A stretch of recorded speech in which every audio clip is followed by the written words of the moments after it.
जळगाव जिल्ह्यातील एका छोट्याशा गावाचं नाव होतं धरणगाव. गाव तसं शांत, साधं आणि एकमेकांना ओळखणारं. गावात लोकांचं जीवन शेती, छोटे व्यवसाय आणि रोजच्या संघर्षात चालायचं. या गावात राहत होतं एक नवरा बायकोचं जोडपं, सुरेश आणि कविता. सुरेश साधा, मेहनती आणि थोडासा रागीट स्वभावाचा होता. तो गावात किराणा दुकान चालवायचा. रोज सकाळपासून रात्रीपर्यंत दुकानात बसून तो घर चालवायचा. कविता मात्र शांत, सहनशील पण मनातून खूप भावुक स्त्री होती. त्यांचं लग्न होऊन जवळपास 10 वर्ष झाली होती. पण अजूनही त्यांच्या घरी लेकराचं पाऊल पडलं नव्हतं. हीच गोष्ट त्यांच्या आयुष्यात हळूहळू मोठी समस्या बनली होती. सुरुवातीला दोघंही हसत खेळत आयुष्य जगत होते. पण वर्ष जात गेली आणि मुलं झाली नाहीत तसं घरात तणाव वाढू लागला. गावातले लोक कुजबूज करायचे. काय उपयोग एवढ्या वर्षाच्या लग्नाचा, लेकरच नाही तर. हे शब्द कविताच्या मनाला आतून तोडत होते. सुरेशलाही हा ताण सहन होत नव्हता. पण त्याचा राग तो कवितेवर काढायचा. तुझ्यातच काहीतरी कमी आहे, म्हणून आपल्याला मूल होत नाही, तो रागानं ओरडायचा. कविता डोळ्यात पाणी आणून शांत बसायची. पण कधी कधी तीही उत्तर द्यायची, माझ्यात काही कमी नाही, तुम्ही स्वतः तपासणी करा. हे ऐकताच सुरेशचा राग आणखी वाढायचा आणि मग भांडणं व्हायची. कधी कधी तर तो तिला मारायचाही. पण दुसऱ्या दिवशी तोच सुरेश शांत होऊन तिच्याजवळ यायचा. माझी चूक झाली, मी रागात होतो, असं म्हणत तिची समजूत काढायचा. कविता त्याला माफ करायची, कारण तिच्याकडे दुसरा पर्यायच नव्हता. दोघं पुन्हा एकत्र यायचे आणि पुन्हा आशा धरायचे की कधीतरी त्यांना मूल होईल. पण नशिबाने काही वेगळंच ठरवलं होतं. एक दिवस कविताने ठरवलं, आपण डॉक्टरकडे जाऊया, एकदाचं खरं काय आहे ते करू दे. सुरेशलाही आता वाटू लागलं की सत्य जाणून घेणं गरजेचं आहे. दोघं शहरात गेले, तपासण्या केल्या आणि काही दिवसांनी रिपोर्ट आला. डॉक्टरांनी दोघांना आत बोलावलं. तुम्ही दोघं शांतपणे ऐका, डॉक्टर म्हणाले. सुरेश आणि कविता दोघांचेही हृदय जोरात धडधडत होते. रिपोर्टनुसार समस्या तुमच्यात नाही, समस्या सुरेशमध्ये आहे आणि तो कधीही बाप होऊ शकत नाही. हे शब्द ऐकताच दोघंही स्तब्ध झाले. सुरेशचा चेहरा खाली पडला. त्याला स्वतःवर विश्वासच बसत नव्हता. घरी येताना दोघंही एक शब्दही बोलले नाहीत. घरी पोहोचल्यावर सुरेश अचानक रडू लागला. मीच दोषी होतो आणि मी तुलाच त्रास देत होतो, तो कविताच्या पायाशी बसून म्हणाला. कविताही डोळ्यात पाणी घेऊन त्याला शांत करत होती. ठीक आहे, आपण एखादं मूल दत्तक घेऊ, आयुष्य पुढे चालू ठेवू, ती म्हणाली. सुरेशला हे ऐकून थोडं बरं वाटलं. त्या दिवसानंतर त्यांच्या आयुष्यात भांडणं कमी झाली. दोघं एकमेकांसोबत शांतपणे जगू लागले. पण कविताच्या मनात एक पोकळी होती. तिला स्वतःचं मूल हवं होतं. हे ती कोणाला सांगू शकत नव्हती आणि हीच गोष्ट तिच्या आयुष्याला एका चुकीच्या मार्गावर घेऊन जाणार होती. काही महिन्यांनी उन्हाळा सुरू झाला. गावातल्या शाळा, कॉलेजला सुट्ट्या लागल्या. लोक आपापल्या नातेवाईकांकडे जाऊ लागले. याच काळात एक 18 वर्षांचा मुलगा गावात आला. त्याचं नाव होतं रोहित. रोहित हा कविताचा भाचा होता. तो शहरात शिकत होता आणि सुट्टीसाठी आपल्या मामामामीकडे आला होता. सुरेश आणि कविता दोघांनीही त्याचं खूप प्रेमाने स्वागत केलं. किती मोठा झालास रे, कविता हसत म्हणाली. रोहितही आनंदात होता. गावात फिरणं, मामामामीसोबत वेळ घालवणं, त्याला सगळं आवडत होतं. पहिले काही दिवस खूप मजेत गेले. सुरेश त्याला गाव दाखवायचा. कविता त्याच्यासाठी आवडीचे पदार्थ बनवायची. घरात पुन्हा एकदा हसू परतलं होतं.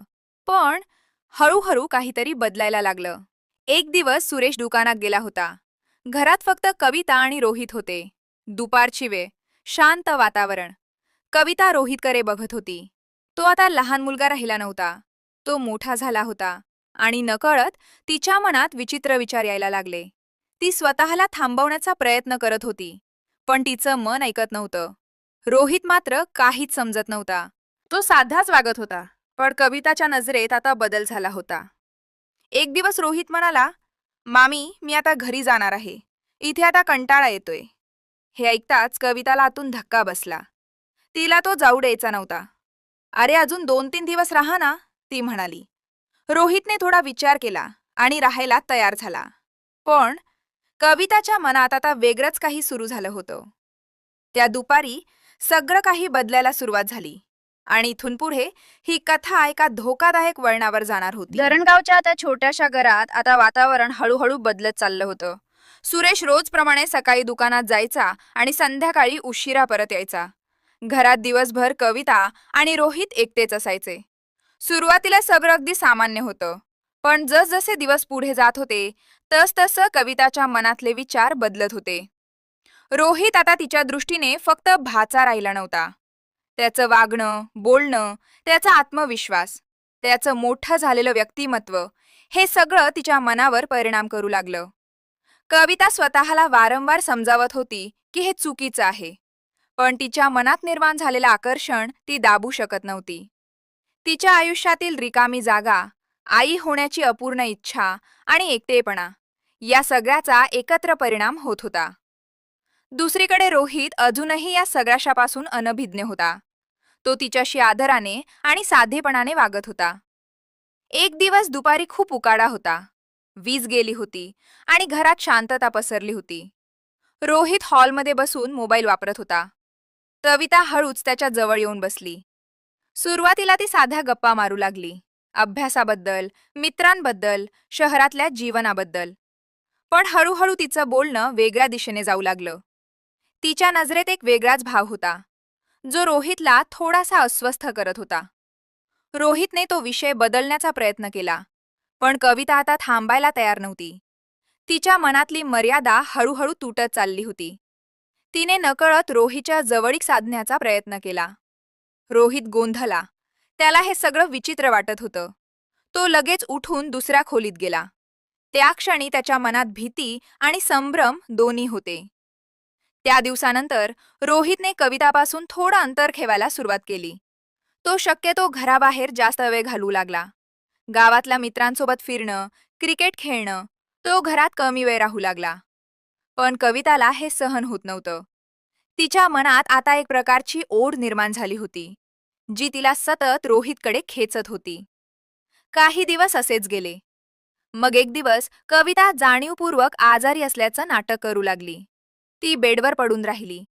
जेव्हा रोहित घरी आला तेव्हा तिने त्याला हाक मारली.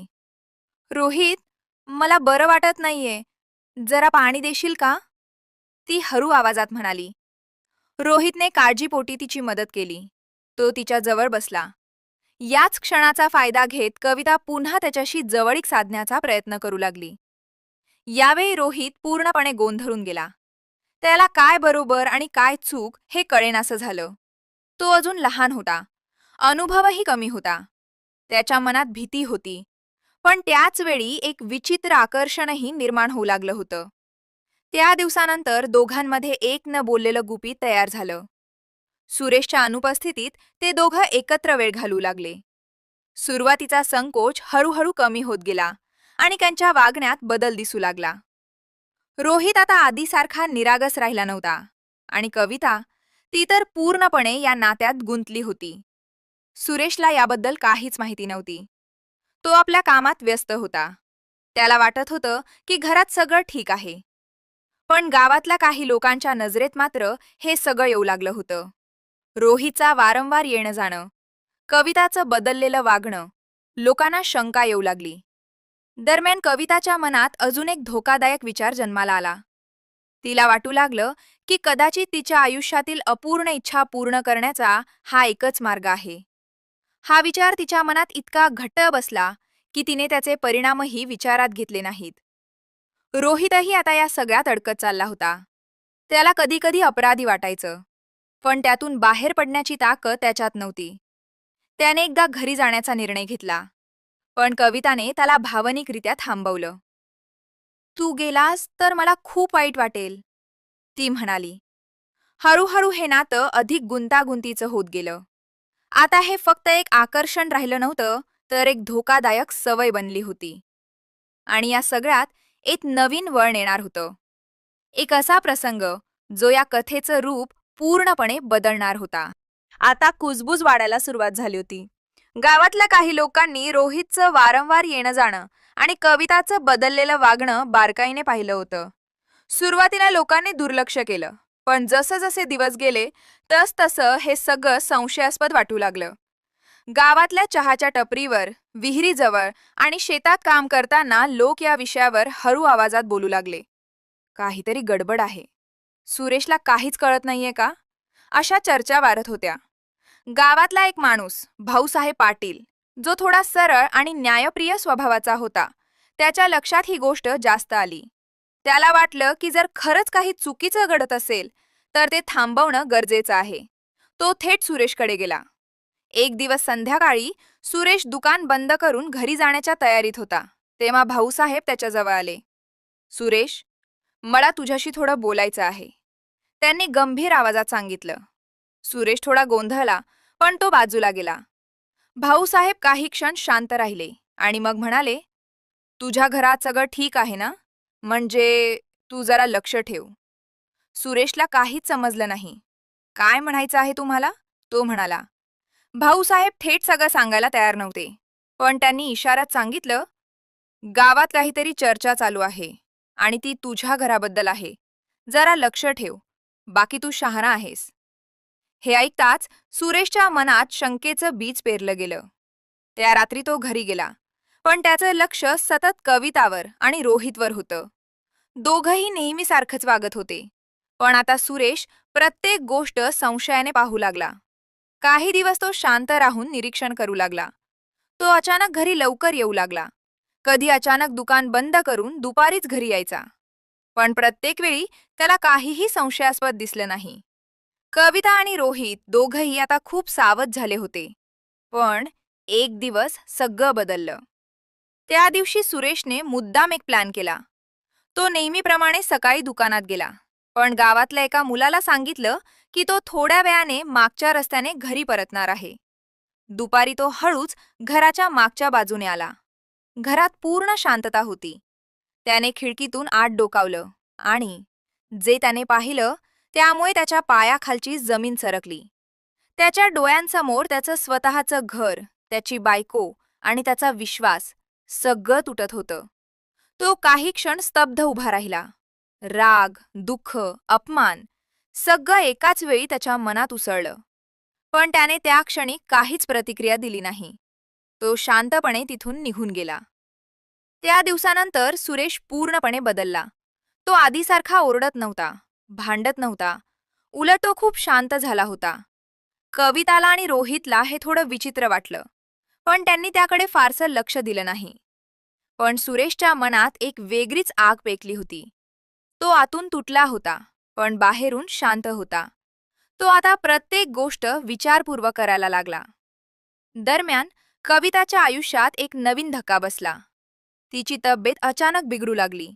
ती वारंवार थकायला लागली, चक्कर येऊ लागली. सुरुवातीला तिने दुर्लक्ष केलं, पण जेव्हा ही समस्या वाढली तेव्हा ती डॉक्टरकडे गेली आणि रिपोर्ट आल्यानंतर तिच्या पायाखालची जमीन सरकली. ती गर्भवती होती. हा क्षण तिच्यासाठी आनंदाचा असायला हवा होता, पण तिच्यासाठी तो एक भयानक सत्य होता. कारण तिला माहीत होतं, हे मूल सुरेशचं नाही. ती घाबरली. तिच्या मनात हजारो विचार येऊ लागले. आता काय होणार? सुरेशला कळलं तर? ती पूर्णपणे तणावात गेली. रोहितलाही जेव्हा ही गोष्ट कळली तेव्हा तोही हादरला. तो अजूनही एवढा मोठा निर्णय घेण्याच्या स्थितीत नव्हता. तो घाबरून गेला. मामी, आता आपण काय करू? तो विचारू लागला. पण कविताकडे उत्तर नव्हतं. दरम्यान सुरेशला आधीच सगळं कळलं होतं. आता त्याच्या मनात एक भयंकर निर्णय आकार घेत होता. तो शांत होता, पण त्याच्या शांततेच्या मागे एक मोठं वादळ तयार होतं. धरणगावच्या त्या छोट्याशा घरात आता एक भयानक शांतता पसरली होती. बाहेरून सगळं अगदी सामान्य दिसत होतं, पण घराच्या आत एक वादळ उसळायला तयार होतं. सुरेश आता पूर्णपणे बदलला होता. त्याच्या चेहऱ्यावर ना राग दिसत होता ना दुःख. फक्त एक थंड शांतता होती. पण त्या शांततेमागे काय चाललं आहे याची कल्पना कुणालाच नव्हती. कविता मात्र आतून तुटत चालली होती. तिच्या गर्भवती असल्याची गोष्ट तिला सतत अस्वस्थ करत होती. ती सतत भीतीत जगत होती. सुरेशला काही कळलं असेल का? तो काय करेल? हे विचार तिच्या मनात सतत फिरत होते. रोहितही आता घाबरलेला होता.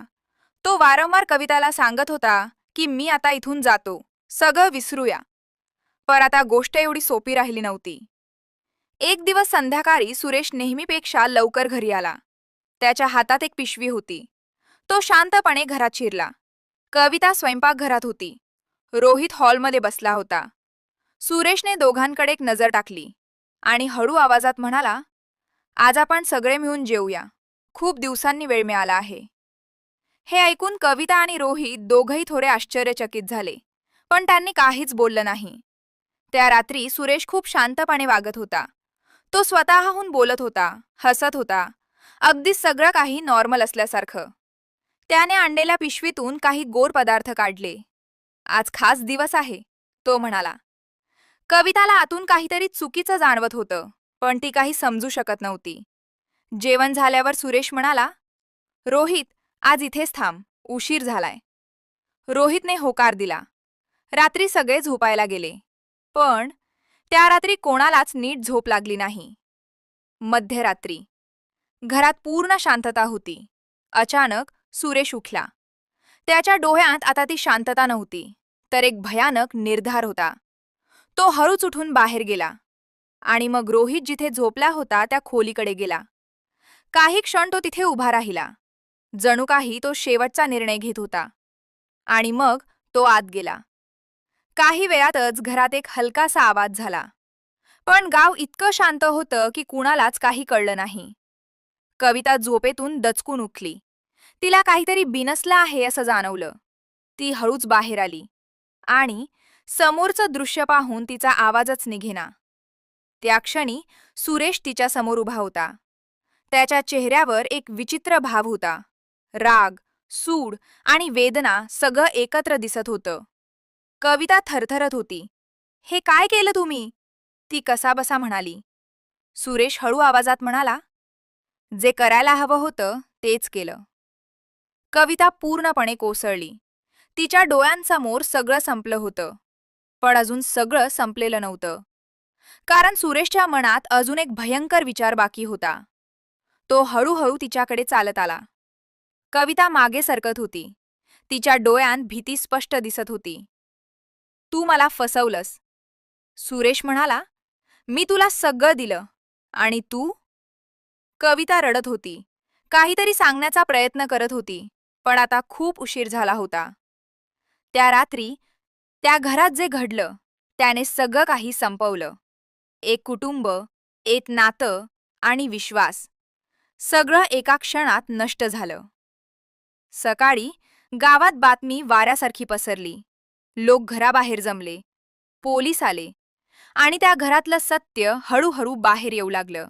सकाळ होताच धरणगावमध्ये एकच खळबळ उडाली. सुरेशच्या घराबाहेर लोकांची मोठी गर्दी जमली होती. कुणाच्या चेहऱ्यावर धक्का, कुणाच्या चेहऱ्यावर भीती, तर कुणाच्या डोळ्यात अविश्वास होता. कालपर्यंत शांत दिसणारं ते घर आज पोलिसांच्या ताब्यात होतं. घराभोवती पोलीस बंदोबस्त लावण्यात आला होता आणि कोणीही आत बाहेर जाऊ शकत नव्हतं. थोड्याच वेळात पोलीस तपास सुरू झाला. अधिकाऱ्यांनी घराची पाहणी केली. सगळ्या गोष्टी बारकाईनं तपासल्या. घरातील वातावरण, वस्तूंची स्थिती आणि रात्री घडलेली घटना, सगळं एकमेकांशी जोडण्याचा प्रयत्न सुरू होता.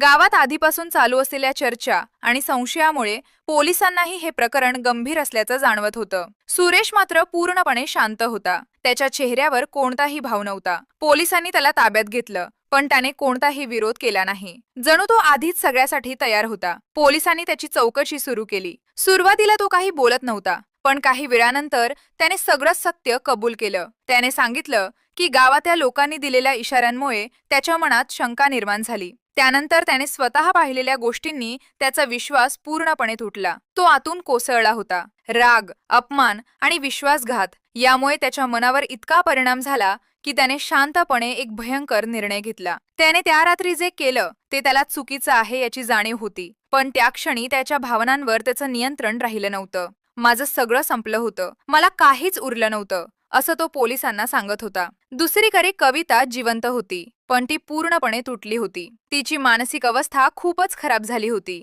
पोलिसांनी तिलाही ताब्यात घेतलं आणि चौकशी केली. सुरुवातीला ती काहीच बोलत नव्हती, पण हळूहळू तिनेही सगळं सत्य सांगितलं. तिच्या चुकीच्या निर्णयामुळे हे सगळं घडलं याची तिला जाणीव झाली होती. ती सतत रडत होती. रोहितच्या कुटुंबालाही ही बातमी समजली. त्यांच्यावर तर दुःखाचा डोंगर कोसळला. त्यांनी कधीच कल्पना केली नव्हती की सुट्टीसाठी गेलेला त्यांचा मुलगा अशा प्रकारे परत येईल. गावात वातावरण पूर्णपणे गंभीर झालं होतं. काही दिवसातच केस कोर्टात गेली. सरकारी वकील आणि बचाव पक्ष यांच्यात जोरदार युक्तिवाद सुरू झाला. या प्रकरणात अनेक गोष्टी समोर आल्या. वैवाहिक तणाव, चुकीचे निर्णय आणि भावनांवर नियंत्रण न ठेवण्याचे परिणाम. न्यायालयाने सगळे पुरावे, साक्षीदारांचे जबाब आणि परिस्थिती लक्षात घेतली. शेवटी न्यायालयाने निकाल दिला. सुरेशला त्याच्या केलेल्या गुन्ह्यासाठी कठोर शिक्षा सुनावण्यात आली. न्यायालयाने स्पष्ट सांगितलं की कोणतीही परिस्थिती असली तरी कायदा हातात घेण्याचा अधिकार कुणालाही नाही. भावनांच्या भरात घेतलेला निर्णय आयुष्यभराची शिक्षा बनू शकतो. कवितेलाही तिच्या भूमिकेसाठी दोषी ठरवण्यात आलं. तिच्या चुकीच्या निर्णयामुळे एक कुटुंब उद्ध्वस्त झालं, एक आयुष्य संपलं आणि अनेक लोकांचं जीवन कायमचं बदललं. या सगळ्या प्रकरणाने धरणगाव हादरलं. लोकांनी यावरून एक मोठा धडा घेतला. नात्यांमध्ये विश्वास, संयम आणि योग्य निर्णय किती महत्त्वाचे असतात हे सगळ्यांना समजलं. मित्रांनो, एक विनंती आहे. चॅनल नवीन असल्यामुळे प्लीज सबस्क्राईब करूनच जावा.